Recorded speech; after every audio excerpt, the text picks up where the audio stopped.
정쟁엔 민생이다. 국정감사를 앞두고 더불어민주당 이낙연 대표가 던진 일성입니다. 이 대표가 강조한 민생, 이 법안들을 함께 언급했습니다. 공수처 설치와 공정경제 3법, 이해충돌 방지법 처리를 늦출 수 없는 시기가 다가옵니다. 그것은 여당이나 야당이 아니라 대한민국의 미래를 위해 꼭 필요한 길입니다. 우리가 지혜와 용기를 내야겠습니다. 공수처 출범은 여권의 최우선 개혁 과제입니다. 그런데 아직까지 공수처장 후보자 추천위원회조차 꾸리질 못했습니다.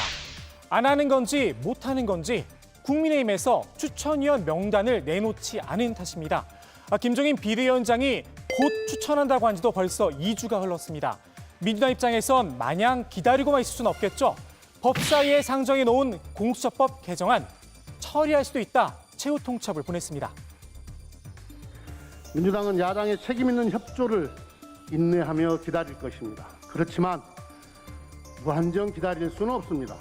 개혁을 늦추려는 야당의 시간 끌기에 무기력하게 있지 않을 것이라는 점을 분명히 말씀드립니다. 국정감사가 끝나면 입법의 시간이 도래합니다. 여차하면 본회의에서 개정안을 의결할 수 있도록 이달 안에 입법 절차를 밟겠다는 겁니다. 국민의힘도 이런 상황을 예상한 듯합니다. 추천위원 후보자를 물색하고 있다 강조했습니다. 저희들이 그 추천할 준비를 하고 한 사람을 이야기가 서로 되어 있고 또 사람을 찾는 그런 분위기니까 조만간 되지 않겠나 이렇게 보는 거죠. 살라미 전술이라고 해야 할까요? 이번엔 곧이 아니라 조만간이라 나머지 한 명 언제쯤 구할 수 있을지 살짝 의문이 들긴 합니다.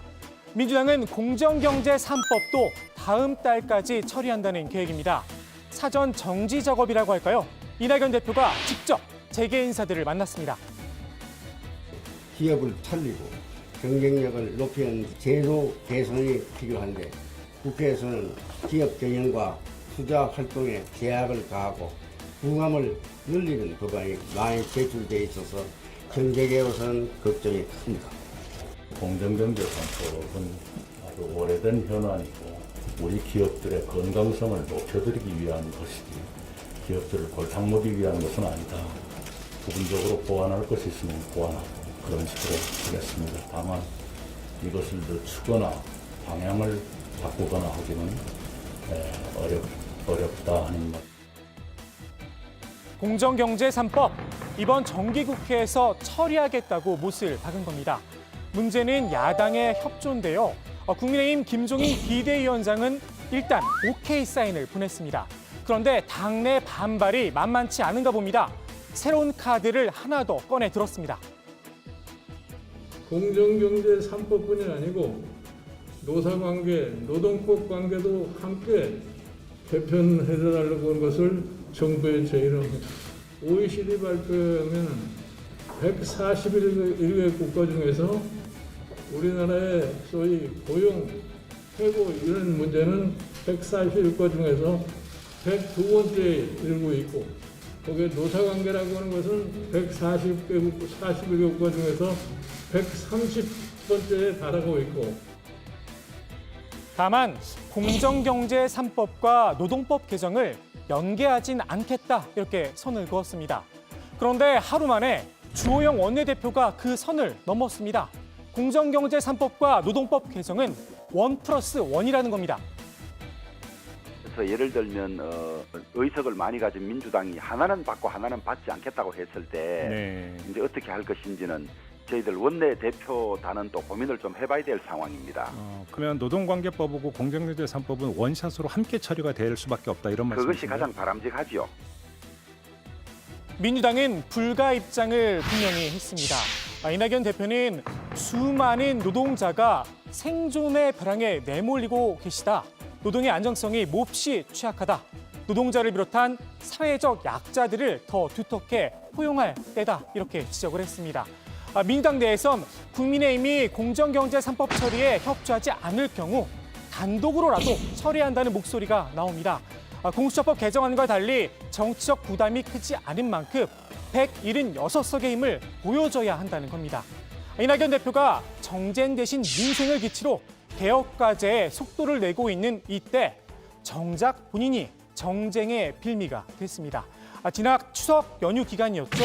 봉화마을에 참배를 갔던 일이 야당의 레이더에 포착이 됐습니다.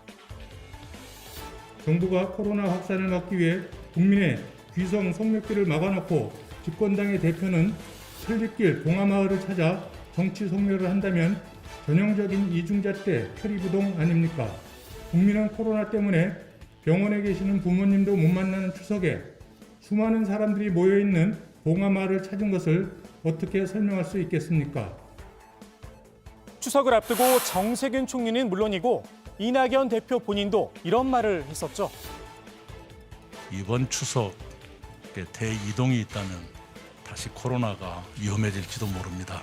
여러 사정이 있고 생각이 있으시겠지만 이동을 자제하는 추석이 되었으면 싶습니다. 앞서 민주당은 강경화 외교부 장관 남편의 미국행을 놓고 비판의 목소리를 냈습니다. 그럼 이 대표의 봉화행은 어떨까요?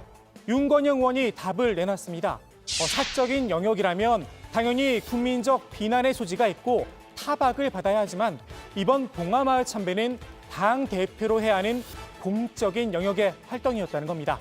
결국 판단은 국민들의 몫인 듯 싶습니다.